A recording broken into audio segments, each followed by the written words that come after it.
అసలు ఈ గణపతి ఉత్సవం ఉమ్, ఇప్పుడు హైదరాబాద్, ఆల్ తెలంగాణ అండ్ ఆంధ్ర, భారతదేశ వ్యాప్తంగా ఉద్యమం ఎలా రావాలంటే, ఉమ్, ఉన్న భారతదేశాన్ని ఖచ్చితంగా కాపాడుకునేటువంటి ప్రయత్నంలో భాగంగా అప్పుడేమో స్వతంత్రం రావడం కోసం ప్రయత్నం చేశాం. ఉమ్, ఇప్పుడు ఉన్న స్వతంత్రం పోకుండా ఉండడానికి ఈ వేదికలు ఉపయోగపడితే ఉమ్.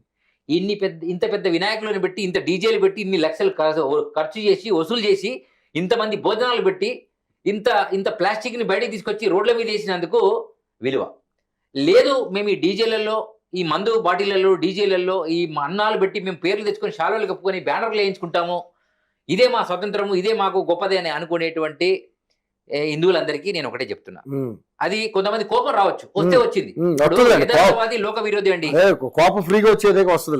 ఫ్రీగా వస్తుంది. ఇంకోటి పొద్దంతా పరమతాలను తిట్టడమేటువంటి పనిగా పెట్టుకోవడం కంటే, మన ధర్మంలో ఉన్నటువంటి, మన మతంలో, మన ప్రాంతంలో, మన దగ్గర ఉన్నటువంటి సమస్యను కూడా మనం దాన్ని పరిశోధించకపోతే ఈ ప్రమాద సూచికనే ఈ మతాలు మారడం గల కారణాలని నేను అనుకుంటున్నాను. ఎందుకంటే నేనున్నానండి, ఇప్పుడు ఈ రుద్రాక్షలు ఉన్నాయి, ఇదే రుద్రాక్ష ప్లేస్ లో బంగారం ఉన్నవాడు పెద్ద పెద్ద బంగారాలు వేసుకొని తిరుగుతున్నారు, విఐపి లక్షలు. మీకు తెలుసు కదా, ఇంత దొడ్డు బంగారాలు వేసుకుంటే వాళ్ళు విఐపి ఉంగరాలు పెట్టుకొని తిరుగుతున్నారు. అంటే ఎందుకు? అతని మెడలో బంగారం ఉన్నందుకే విఐపి. లోపల చాలా మందికి ఉంటుంది, కొంతమంది మెడలు వేసుకొని వాళ్ళు విఐపిగా వాళ్ళు దేనికి ఉన్నారో నాకు తెలియదు, బట్ వాళ్ళని కూడా విఐపిగా తీసుకొస్తున్నారు.